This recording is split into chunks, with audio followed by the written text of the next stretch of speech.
Hi guys, may nagbigay sa akin nito. Kapag nakuha daw natin yung rare o kaya secret dito sa pinakahuli is magbibigay daw ng 300,000k.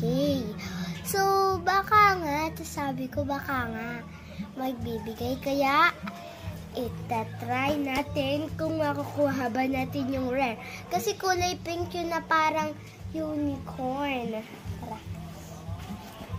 First na ano natin is ito.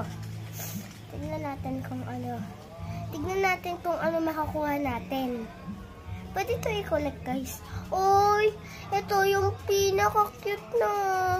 Cute siya. Gusto ko siyang i-collect. Sa mga cat collect ko. Iko-collect ko to.